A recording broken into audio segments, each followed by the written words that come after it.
Hello people, Feed here. Today I want to talk about perks. And I think the most fun way to do it is to put it into a tier list. So I was making this video, right? And then I noticed this. I have seen this guide a few times and it's amazing. It has everything that you need to know. So I was like, if you want the entire thing, all the details and more, check it. Check this out. And if you want my shorter take on this, you can watch the video. And then I went ahead and recorded the video, right? But I wasn't very happy with it. There is just no way I could explain things better than in here. It has so many bullet points and statistics, stuff like that I just can't convey with just me rambling about things. So I have decided that I will redo it. But this time I will go through the guide along with you and see if I can add anything to the discussion. And at the end of each perk, I will try to rank them into my tier list. I'm going to rank the perks based on how strong / important it is in different builds.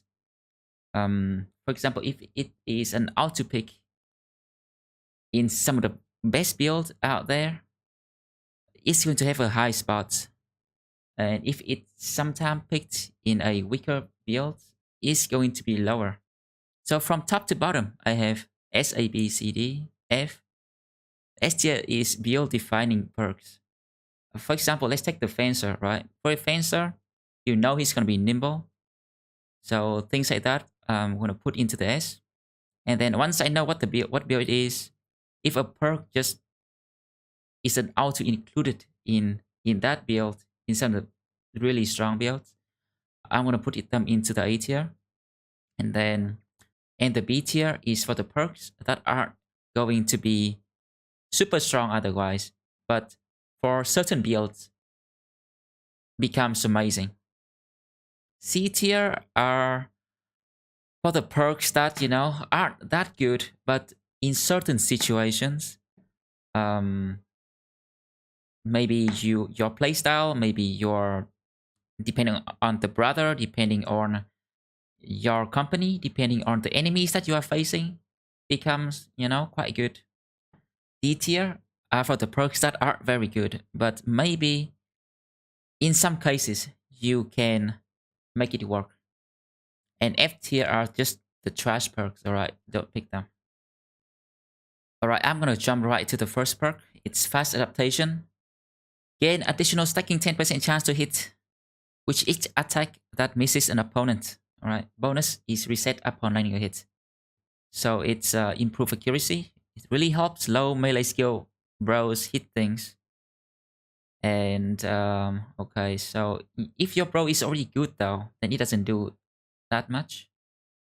And I think it is also weaker than gifted / backstabber. So as you can see here, on average, if your base hit chance is very low, then you actually gain a lot on average with this perk. But if your hit chance is good already, then it doesn't give you too much. Your high-end brothers with about 90 to 100 melee skill, they can comfortably hit most things already. So they don't need this. But there are some enemies out there, right? Like champion swordmaster who are just incredibly insane with melee defense. Like champion swordmaster can have 100 plus melee defense. Even when you net them down, your best bro might have only, I don't know, like 30% chance to hit them or maybe lower. So you can't just rely on that. While they have insane damage, if you don't kill them, they want to kill you. So you would need something that can actually reliably hit them. Like a stunner with fast adaptation. You just need to get one stun in there. And that probably gives you enough time to kill the guy. Early on, I take this on some people, but I don't pick this right away. I think I usually go Colossus, Gifted, Backstabber, Maze Mastery. Then at level 5, I get a pretty good stun guy. So I don't go for this perk until maybe level 6. And honestly, with Backstabber, you don't need fast rotation anymore. But if I have a Backstabber and fast rotation guy, if I run into something really strong, I can beat that. Say maybe a Hedge Knight on the road, maybe a Swordmaster or something like that. I can beat those. It's there early on to improve your weak bros, and it's there later on to help kill really crazy enemies. And I wouldn't put this perk on a high-end brother, by the way. I would put this perk late game on a decent stunner. Maybe, 85 melee CL, something like that. With backstabber first rotation, their job is to just, like look for the champion, go there, stun those. Give the team enough time to deal with them. Alright. So for first rotation, I think okay. I think it's either C or B. Okay, so there's no build that I looking to put this on, right? I'm gonna put it in C. Okay, next is Crippling Strikes. Crippling Strike just let you injure enemy easier.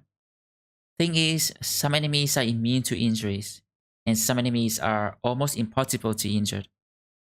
And even when you get to injure them, it might not do that much. Some injury aren't that bad at all. And when you injure them, it might not last long enough to matter. You're just gonna kill them right away. It lasts maybe one turn, maybe half a turn, maybe 2 turns, It and yeah, like you just can't rely on it, And it doesn't do that much. Just kill the enemy, alright? Just pick another perk that kill the enemy. Don't need to injure them at all, alright? So I'm gonna put into the F tier. I think it's the biggest noob trap in the game. Yeah. Please stay away from this. This is a terrible perk. Next is Colossus. Colossus just increase your HP by 25%. And I think that's really important. Higher HP is the simplest way to improve your survivability. And it also reduces the risk of getting injuries for you. And I think that's the most important part about this perk. Injuries for you, unlike the enemies, last for days. And it also directly affects your brother in battle too. Your bro might be full HP going into the fight, but then he take a bad hit. And even though he might only lose like 30% of his HP, his combat effectiveness, if it's a bad injury, might go down to, I don't know, like 20%.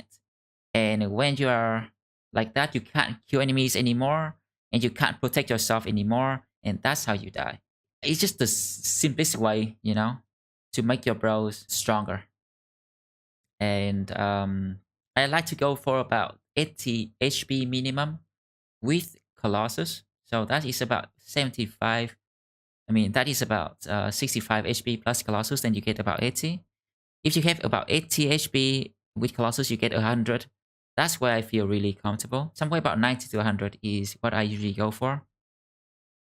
Protects you against bleed, protects you against puncture, crossbow to the head, axe to the head, things like that. It just gives you a lot of raw stats. It gives you about 15 to 20 HP, which is a big chunk. You can compare it to things like maybe Gifted or maybe Brawny. Brawny gives you about 12 to 15 fatigue. Gifted gives you about 10 stats. So this gives you a lot more than those. And HP is a good stat too. So I think it's an auto-included perk in most builds out there. The only build that I don't take this for is Archers, right? And because, like Archer shouldn't have to tank big hits that often. Okay, going on to Night Lives. Night Lives got buffed quite a bit recently, but I still don't like it. Because of its concept. It's better to pick a perk that prevents you from getting to the point where you need Night Lives in the first place. Prevention is better than cure, but you can still use it, right? If you really just want to feel safe. But it's not an optimal perk in my book. Right. I think it's very situational. / bad. Okay, here we go. Back and belts. Back and belts is just give you 2 more back slots. There are a lot of things in this game that you would like to carry with you to battle, like nets, bombs, poisons maybe, more ammunitions, extra weapons, extra shields. But you don't need that many bags for it, right? You have a lot of bros. You have 12 bros. Each have a few slots. You can just, like give a few guys bombs, a few guys nets, And even for throwers, I don't think you need more than 3 stack of javelins. So don't waste your perk for this. You have enough slots already. I think it's very situational slash bad. Okay, next is Pathfinder. I'm a fan of this perk. It lets you move around more comfortably. It gives you a lot of advantage in hard terrain like snow, forest, mountains, and especially the swamp. You know, desert too. Some of the hardest fight in this game, like the Kraken in the swamp or the library in the desert. With this perk, your life will be so much easier. I like to use the terrain to my advantage. And this perk just opened up a whole array of terrain abusing for me. The more I play with this, the more I like it. But I don't think it's a mandatory perk though. I pick this on most of my frontline Battle Force damage dealer. I think I will put it into B. So you can certainly play without this perk though. Pathfinder, Gifted, and Brawny. Usually I can only choose one of them. And I usually choose Pathfinder. For a Battle Force frontline, by the way. Okay, next up is the Adrenaline. The Adrenaline combo of Indom Adrenaline Recover is long dead. And along with it, a lot of the two-hander builds. That's a shame. I used to love this perk. But now that you can't combo it anymore, I don't see a lot of point to have this. It's still nice though for just slow bros to move faster and kill something before they move. Pretty cool, but it costs a lot. It costs 20 fatigue to use. And the 1 AP might be a bit annoying. And also that initiative build exists now. Things like Fencer, Dagger Duelist exist now. They are so fast, they basically have permanent adrenaline. That's why I don't feel the need for this perk anymore. The only time that I make this build that I use adrenaline is when I go for a Battle Force war side. That I need this to go into position and slice up goblins. That's where I use this the most, but I don't use it all the time. Even for that build. So I think it's very situational. Okay, so recover. Yeah. Along with the nerf to the adrenaline in-dom combo, recover become quite clunky now, especially for two-handers. Spending one entire turn to recover so that maybe you can, berserk and hit twice next turn is just really not that great. Usually, even for berserk two-handers, you might just be content with running out of stamina and just hit once per turn from then. It's okay. But for any build that can make use of berserk recover, this is still really nice. For duelist, for archers, maybe, still really good. You probably will still need this for Banner so that he can keep up the rally in some of the harder fights. So I think it's gonna be build dependent. Alright. Okay, next up is Student. Student lets you level up faster. So you lose a perk early on, but you level up faster and you gain it back at level 11. And losing a perk is not great, but you do level up faster, which means you gain stats faster.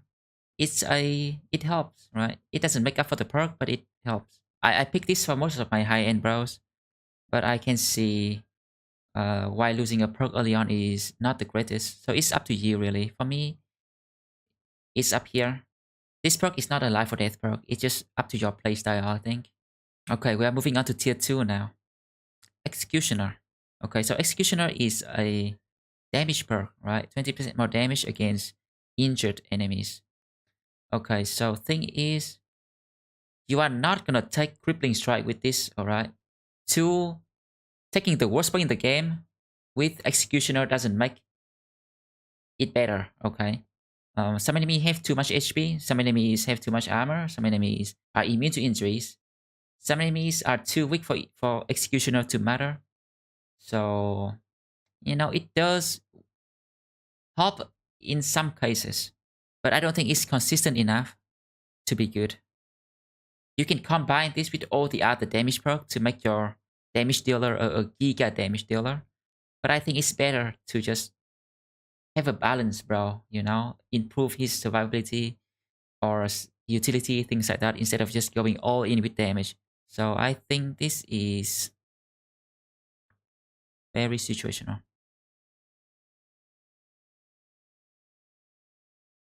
Okay, so Bullseye.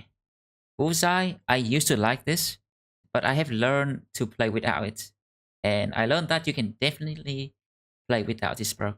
This is only good against fight where there are just one or two key enemies behind cover that you need to shoot down. And those enemies need to be weak enough for you to be able to shoot them. If they have crazy armor, then it doesn't do much, right? If they have nimble, then it doesn't do much. You can't kill them fast enough for Bullseye to matter. So basically, it boils down to Hexen and Necromancer. And in both of those fights, you don't need Bullseye to beat it. There are other ways. So I don't think it's worth the perk anymore. I'm gonna put it into very situational. You can still go for it on your archer to snipe things. But again, they are usually better target to shoot with your archer rather than trying to kill something behind cover. And when you really need to kill something behind cover, you can still just shoot at them. Right? It's not that bad. Just shoot at them. Without bullseye, you could still kill them a bit slower, but you can still get what you want to do. Okay, dodge. Alright, dodge is gonna be interesting. It gives you 15% current initiative as bonus to melee defense. So melee defense is really important. Some might say it's the best stats in the game. And dodge gives you more, quite a bit more, if you invest heavily in initiative. So around 7 initiative will give you 1 defense. And that doesn't sound like a lot, but you do start out with about 100 initiative already. With your fencer with light armor and high initiative and hyena cloak can have about 20 plus defense. And that's huge. Also, you can improve dodge with cat potion, like on demand too. Cat potion gives you 20, which will translate to about 3 more defense for you. Okay, so the interesting about dodge is that dodge is not only for nimble builds. It gives you the most back for nimble, but you can also use dodge with heavy armor, and it will still give you about 10 back. The dodge battle force build is a relatively new build that I'm using nowadays, and I like it very much. And the fact that not only dodge can go with nimble, you can also go battle force dodge. And battle force dodge is basically a fatigue neutral build with extra defense from dodge. Combining high armor with good defense is really, really strong. And because of that, from a build making standpoint, I think dodge is actually a build defining perk. You just make a build happen, you know? Okay, next is Fortified Mind. It gives you more resolve. It's auto pick on banner. But apart from that, I don't think I will pick this on any other brother. For most people, I go for about 50 resolve base. They might get a bit more from, you know, arena or something like that. In some fights that you might need more than that, I can just give you resolve potion. I don't need to waste a perk on this. Because of that, I think it's just situational. Some build can have a spare perk to use this, and it might have some good result with fearsome. But I don't find the need to have this on anyone except the banner. Okay, next is Resilient. Resilient is a cool perk. It can render you immune to a lot of effects. Like bleed, poison, charm, stagger, acid. Yeah, like the swarm from the shaman, daze, shell shock, shield, withered, two-turn mason. Okay. And the ways you do this is by abusing the turn order / duration mechanic. So let's say you're fighting Hexen, right? Because of this perk, the charm duration will be only 1 turn. If you move before the Hexen, you jump in there, you attack something, you spend all your AP, and you wait your turn. The Hexen charm you, your turn comes over again. Because you waited, you already spent all your AP, you can't do anything. Your turn just end there. And because your turn end, it counts as 1 entire duration gone. So you are not charmed anymore. And next turn you can move first again and wait again, and they just can't charm you. With this perk, you can be immune to so many effects. It just doesn't seem like it do enough. And like effect is annoying, but you can definitely live without this perk. Against things like stun and sand, you don't need this perk to be immune to those, so that's pretty huge already. And even with these, right, you can still use the trick to just lower the duration by one. And that's, good enough already.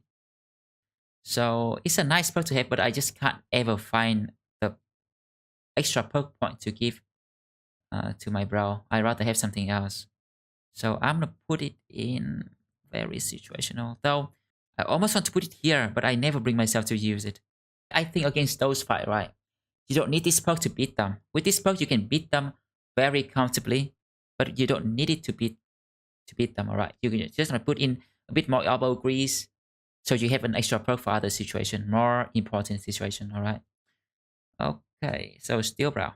Steel brow is a perk that I used to hate, but I have learned to respect. They are really important for battle force brows. Like even with the armor, headshot is still really nasty. This helps you a lot against big enemies like orcs, like Chosen. Without this, I feel very vulnerable. But, you only get headshot 25% of the time. And there are a lot of ways to prevent the headshots, that you can daze them, you can disarm them, you can stun them. But at some point, some nasty stuff is gonna find their way to your head.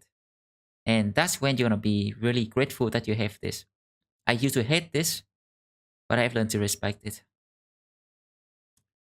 I think it's build dependent. I picked this for most of my Battle Force build. Yeah. Almost want to put it into auto included, but if you want to live dangerously, you can definitely skip this, right? You're gonna accept the fact that you might die at some point to a headshot, or some headshot might injure you, but you can enjoy an extra perk. I'll take Steel Brow though. Alright, it's your choice. Okay, Quick Hands. Quick Hand is a perk that I really love. It just gives you so much flexibility. I picked this on archers, I picked this on two-handers so that they can use a pole weapon along with their 200 weapon. You can do so many things with this. You can throw nets, you can throw bombs, you can pick things up on the ground. For 200 builds, it just adds so much flexibility.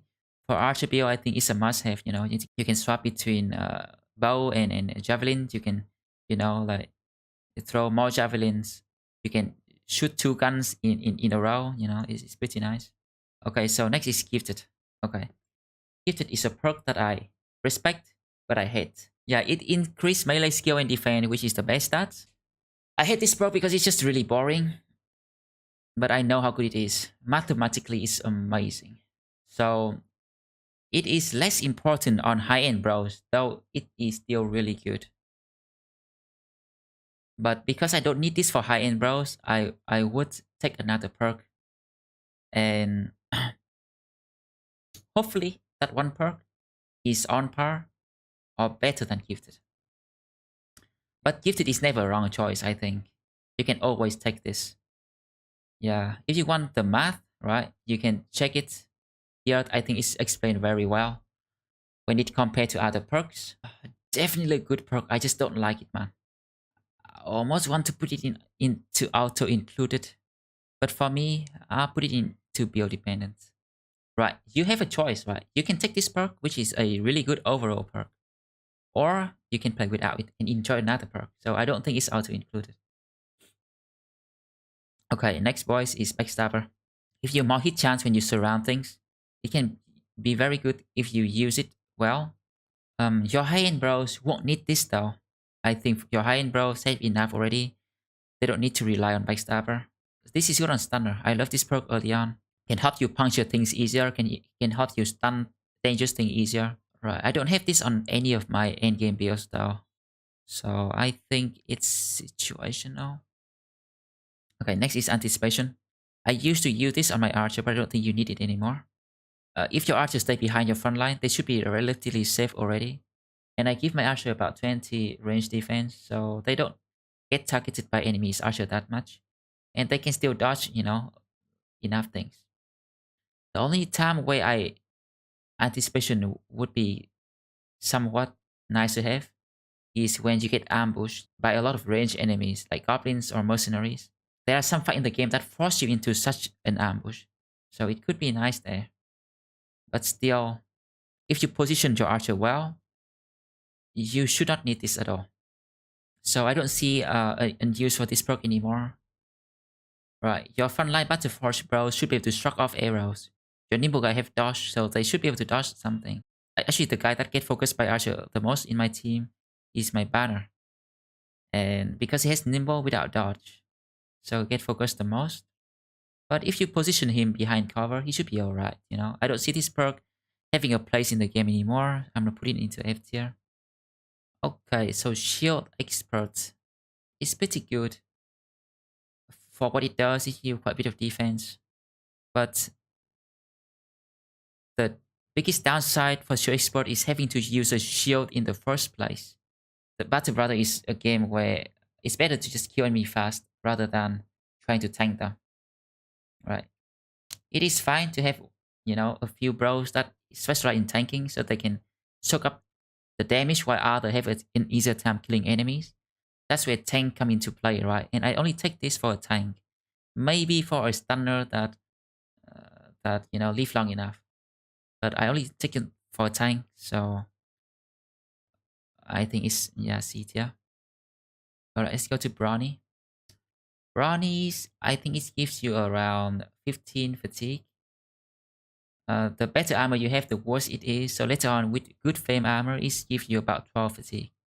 So fatigue is very nice, but you don't need that much. I have learned to live with lower fatigue. I don't even take this on my Battle Force Bro with Berserk. I just gonna live with 10 less fatigue and enjoy another perk. Later on, with veteran levels, with lighter flame armor, your life will get better. Usually I choose between Brownie, Gifted, and Pathfinder, and I usually take Pathfinder. Alright, so because of that, I think it's C tier. If you like high fatigue bros, you want to be able to be comfortable with your fatigue, you want to berserk a lot, you can take this still. It's still a good perk. Maybe build dependent. Right, you know what? I think my take on fatigue is a bit extreme. Yeah, I think it's still a good perk for most Battle Force build. Not necessary, but still good. So I think it's okay. I'm gonna put it into B tier. All right, relentless. Relentless is can be super strong with the correct build, aka fencer. It's good for it's good for fencer and dagger duelist. That's it. It's so good there though, right? I'm gonna go build dependent here. Yeah, not much I can talk about this. You know, you just build fencer, you take this. That's it. Okay, for next perk is rotation. Okay, someone told me that rotation is the best perk when it works. When it works, it's really good. It saves lives. Reposition can be very strong. But once you learn how to kind of position your team well, anticipate the enemy's moves so you don't get caught off guard and have to rely on rotation, you won't be able to enjoy another perk. And I think it costs a lot to use. So you don't want to use this excessively. The only guy I picked this on is my banner, who sit in the middle of the team and try to rotate out whoever is in real trouble. And sometimes I pick this on early, you know, like crappy bros so they can rotate and save people. Keep in mind that there are other ways to save people. Okay, smoke bomb, right? Smoke bomb is pretty nice, you know. Just throw it there and get out. But it's a bit hard to use sometimes. It depends on turn order. And, you know, do you have the stamina or the AP or are you close enough to throw it? So it's still nice to have, you know, some rotation on hand. It's a get out of jail free card, right? So it's going to be situational, I think. Rally, okay. Rally is a perk that you only need on Bannerman. You don't need it on anyone else. And even on Bannerman, you don't need to use Rally in most fights, right? Like when you're fighting Raider, you don't need it banner. When you're fighting maybe something with Fearsome, just having the banner is enough to resist the Fearsome already. When you fight guys or so, you might need to rally a few times per fight. Right. I think yeah, it's hard to rank it perk, you know. It's auto pick on banner. Otherwise it's pretty bad. I'm gonna put it into very situational. I think that's fair. Okay, taunt. Taunt is a perk that I will admit that I don't use enough to know all about it. But I have been using it more nowadays on my Dodge Battle Force tank build. I've learned that it's not that good. Alright. It's nice in some cases, but it's not that good. So it costs only 15 fatigue, which is nice for a fatigue neutral tank because they recover 15 per turn, right? They can sit there and taunt something forever. It's a bit hard to use. And I think the best case to use taunt is when you can abuse the AI to make them do dumb moves rather than to, like taunt something so that they don't attack others, So you can taunt something to make them move to a really bad spot. It's good. I think though there are ways to make the AI do what you want without taunt though. For example, you can expose an archer, you can expose a weak bro to bait enemy to go into your team, things like that.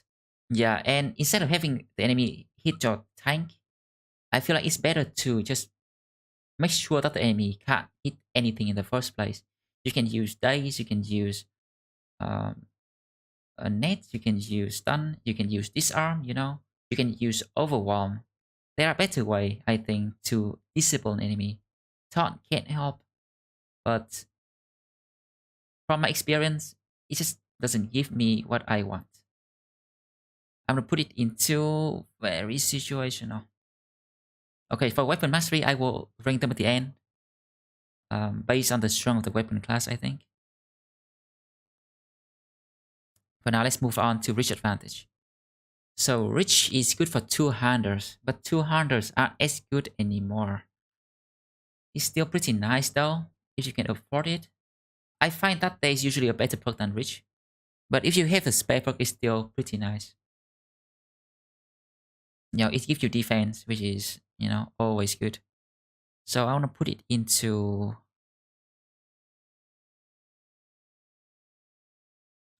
See, right? Yeah, even on 200, I don't take it all the time, so I think it's C. Let's go for Overwhelm. Alright, Overwhelm is a perk that I really love. It's good against everything in this game, right? Nothing in this game is above Overwhelm. Maybe except the Kraken. And things that don't attack you, maybe like Hexen. But Overwhelm BO are so much fun. You have basically permanent adrenaline, right? You move first, you overwhelm an enemies. That guy become much less of a threat. Your whole team can jump in now, It just allows your team to initiate into the enemy instead of having to wait for the enemy to come to you. And it protects yourself, it protects others. I love this perk. I think it's amazing on dodge builds with high initiative. Right, let's put it into B tier. I think it's depend on your playstyle too, right? Overwhelm has opened up an entire new way to play for me. You can be a lot more aggressive. You can feel much safer doing riskier things. Okay, let's go for Lone Wolf. Lone Wolf it looks really strong, but I think in order to reap the reward from this perk, you need to put yourself in such a bad spot. And I only use it on a tank. And for the tank, he only needs this perk for a few specific fights. I'm gonna put it into, very situational here. Alright, Underdog is... I just outpick Underdog. Right, I'm just put it there right now. If I have a melee guy, I will pick Underdog. Except for Fencer, maybe. Because my Fencer... I don't want my Fencer to be in the middle of the fight. I want him to go flank enemies. And for that, he doesn't need Underdog. In fact, Underdog might encourage me to run into the middle. And that is where you die. Alright, that's where your Fencer die, if he's in the middle of things. So without Underdog, I play my Fencer more cautiously. And I play him the way that he's meant to be played. So he doesn't need this. For anyone else though, in the front line, this is amazing because if you get surrounded by 2 enemies, I think it gives you 5 defense. Something like that. Yeah, 10 against 3. I mean, yeah. So usually, if you stay in formation, this doesn't give you that much. 5 though is still pretty nice. But there will be cases, right, where shit hits the fan. And you suddenly find yourself surrounded by 3, maybe 4 enemies. And that's where this is gonna save your ass, alright? You never know when this is gonna happen. Baseline is pretty decent. 1v1 it doesn't do anything, but 1v2 is pretty decent already. 1v3 is gonna save your ass, alright? So for frontliner, it's an auto pick for me. I'm just gonna put it there. Okay, footwork. So footwork, I take it on my archers. Just so that they can be self-sufficient. Archer get focused a lot by flankers, like Orc Berserker, like Chosen. things like that, they love running to the archer. And I don't have to rotate them out or smoke bomb them every time they get engaged in melee. I want them to be able to get out themselves and, stay safe. Build dependent. Okay, I think I want to put it on par with rotation.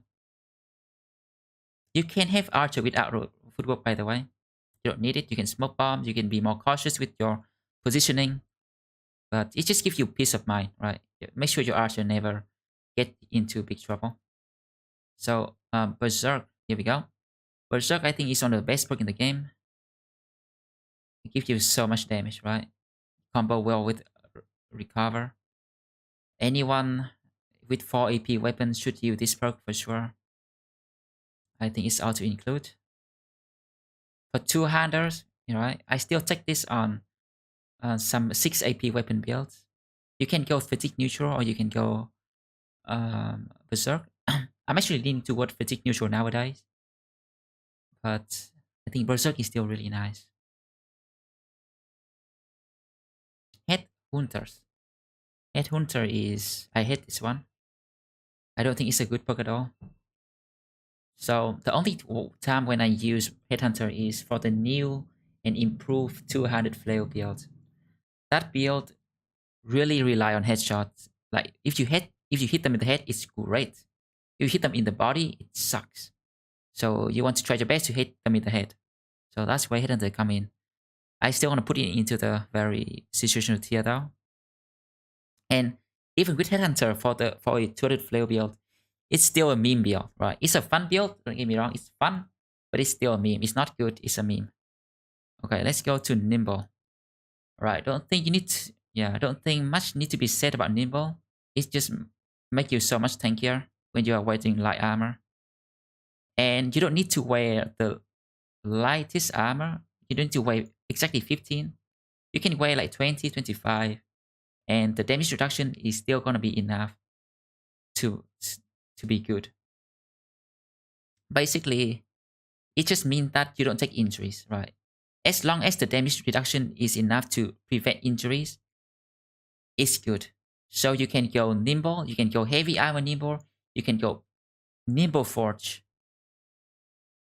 with, I don't know, maybe 40% damage reduction. Maybe 35 is still gonna be worth it, I think. You can wear Raider Armor and still be super tanky. You don't need to wear the tippy top Nimble Armor to be good. You can wear Raider Armor, and in most fights it will be enough. So yeah, build defining for sure. Okay, Battle Force is gonna be at the same tier with Nimble, and it just ups your tankiness by a lot. It also saves you a lot of tool in the long run. It might be a bit weak against big hits, but against small, medium hits, it can tank so much. Alright. Require good armor though. So yeah. Okay, so going to the final tier with Fearsome. Fearsome is weird, right? I don't play with Fearsome that much, but I have seen how good it is. So morale check in this game is really good. And the thing with Fearsome is that if you give you more morale checks, and more morale checks mean even more morale checks. And at some point, it leads to enemy fleeing, and enemy fleeing leads to more morale checks, which in turn lead to more enemy fleeing. And then before you know it, the entire enemy's team is fleeing. So it can just outright win you the game out of nowhere. Yeah, it's pretty nice. When you go Fearsome though, you want to go Fearsome on as many bros as you can to just maximize the morale checks, right? You don't need that much resolve with this, but the maximum resolve you can have with Fearsome is 110. With 110 resolve, you're gonna be able to fear some enemies and give them a penalty of 20 resolve. Basically, you're taking away 20 resolve of the enemies when you morale check them, if you have 110 resolve, right? But you don't need that. You just need 50, maybe 60. And for your whole team. And that's better than like, if your whole team has Fearsome with just baseline 50 resolve, it's better than, a few bros that specialize in Fearsome with maximum resolve, More morale checks is better. It's pretty good for weapons that like great axe or guns. It's pretty nice. Thing is, morale checks. You can have access to morale check without fearsome already. You don't need to take fearsome to get morale checks, but with fearsome you could get more morale check more often and more devastating morale checks. So it's a playstyle thing, I think. And I think fearsome is pretty strong if used correctly. Thing is with fearsome though is that some enemies have so much resolve that you cut morale checks. Right? Some enemies are immune to morale checks. Some enemies are too weak for the morale checks to matter.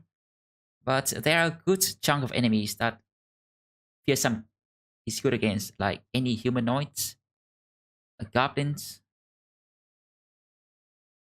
like some small beasts, I guess, orcs and chosen. Right? Those you fearsome can be good against.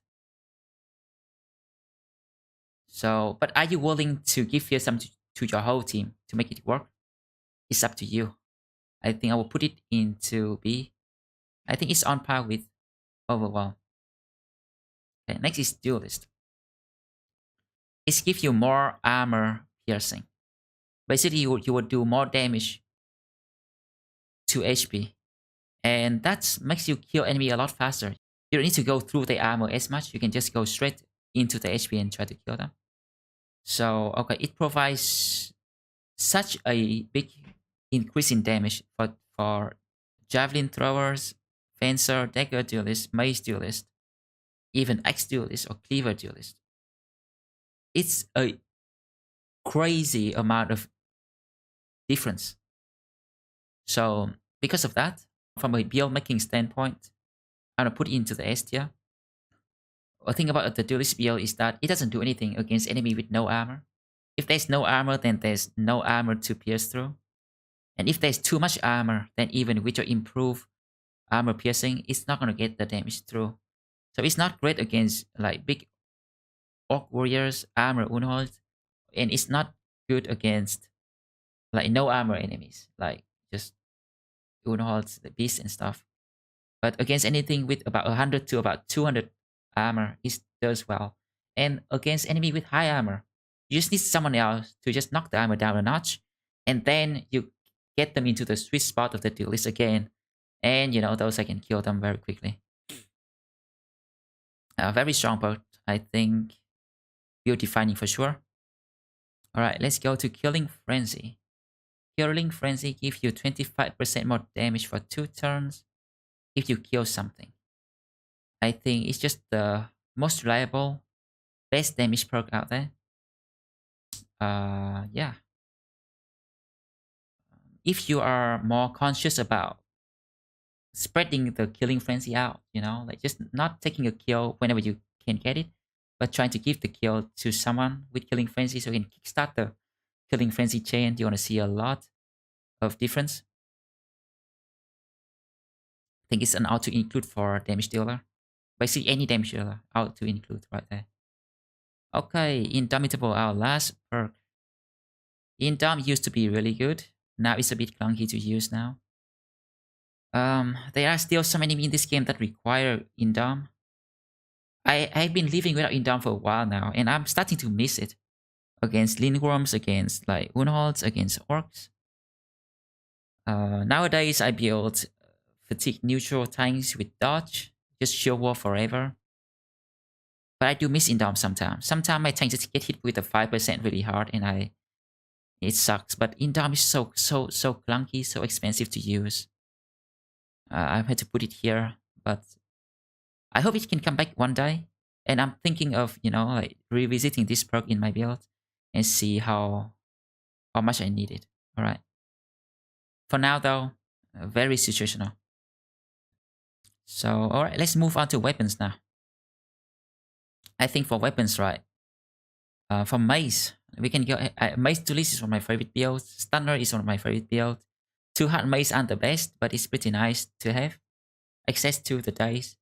I mean, the mace duelist can use the dice, just can use a 2-hand mace just fight in certain fights where they have too much armor or when they are immune to stun, they can swap to the 2-hand mace. Pole mace is meh, but it does provide the two-hand mace guy an option to go with quick hands. ST, I think. Okay, for X, right? One hand X is not the best. It can be a really good duelist weapon, but it doesn't provide you with any utility. Great Axe, though, on the other hand, is insane. It's such a almost cheap weapon to use because you have access to so much, while for so little. You know, you just go Great Axe. You don't even need Berserk. You don't even need Fatigue to round swing. You just slap someone once per turn, right? And it's great. It feels so cheap. I hate it, but it's so good. And Long Axe, when you go along with the Great Axe, also provide you with the highest base damage per weapon. So yeah, it's S tier. The only weakness of the axe is that the lack of AoE because the round swing is so bad. But the sheer damage just make up for it. For sure. Alright, for spears, I like Spear Wall is very nice in some fights, right? In some fights, it can change the fight completely how you do it.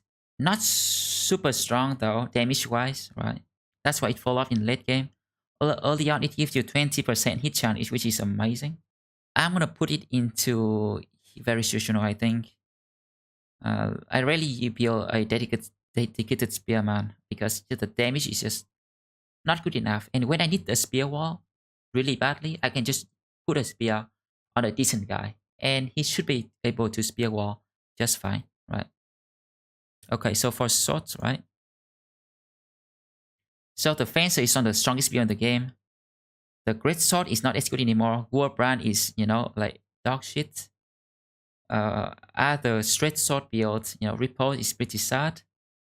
Curved sword is just, yeah, like why? Like doubling down injury is not the best idea.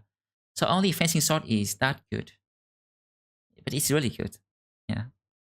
Other weapons, are still usable. I mean, other sword are still usable, but yeah. I generally only use fencer nowadays. I'm gonna put it into 8, yeah. Okay, flail, right? Flail is really bad. Early on, it's nice to get armor out of it. The 200 flail got buffed, so it's kind of cool now, but it's still a meme. The threaded flail, even though have the highest base damage out of the 100 weapons, it has a gigantic flaw of spreading damage into 3 parts and then spreading damage even further between head and body. It's just really bad. Alright, F tier. Crossbow, okay, crossbow is pretty good. Punching through armor just feels so satisfying, right? Great against goblins. Higher hit chance, it's very nice. I think it's B. Yeah. Okay, I think bow is, on par with crossbow. I like the bow more because what bow can do, crossbow can't, right? And what crossbow can do, javelins also can. Bow just gives you the range, and it has higher damage, DPS, without like armor, right? Against no armor enemy, it has a lot of damage. But it has range though. It can deal with hexen for you. It deal with annoying enemy archers. It deal with enemy from afar. And when the armor enemy and the bow is not good against armor, but when they get close, you can pull out the javelin and just javelin them, right? And crossbow is also guns, right?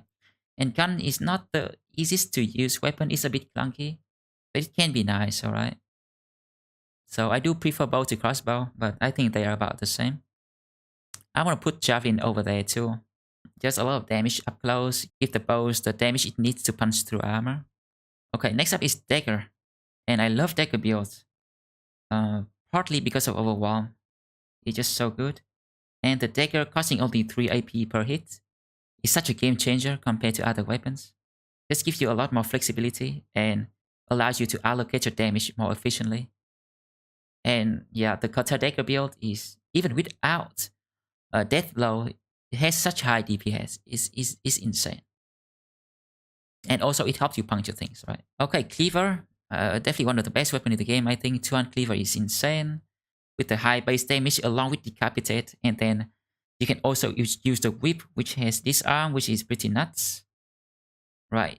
Cleaver Duelist is not as strong as the 200 Cleaver, but still, quite good. Okay, next is Hammer.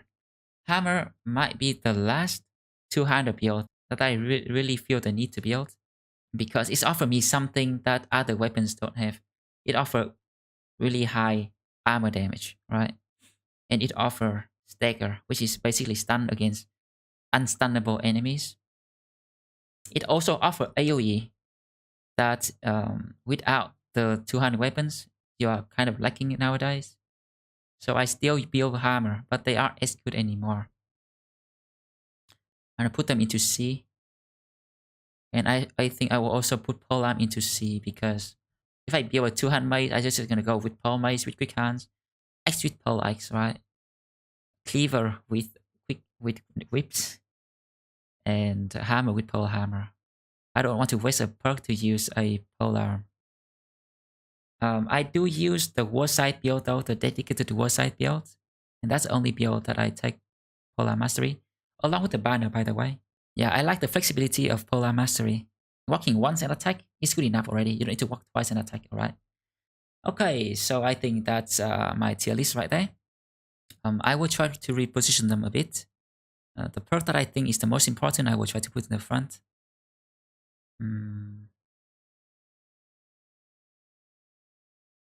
Yeah, let's go something like that. Build dependent.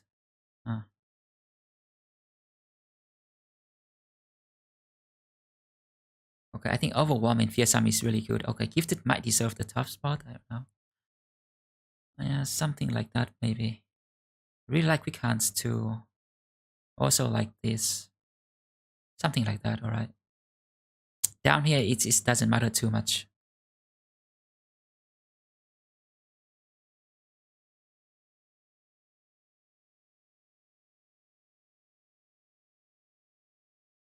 Very situational. Okay, of all of these, right, bad perks, I think Executioner has the most potential.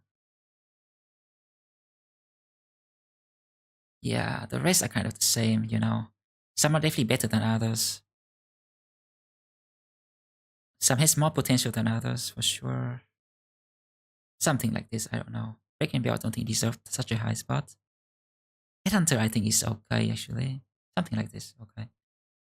And yeah, so the worst perk out of these perk, I mean, the worst perk is definitely Crippling Strike.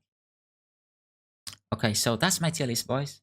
My ranking category, definitely not the best, but I try to look at the perks from a, build making perspective. Yeah, I think that's it, guys. I'm sure you have a lot to talk about this, so please put it down in the comments. I will try to answer all of them. And again, right, I highly recommend this guide. I think you should read through this for sure, right? Okay, so that's it for the video today. I hope you enjoyed. I always wanted to make a perk tier list, and now I have done it. Feel nice.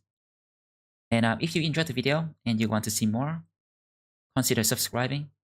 And I will see you next time. Video out.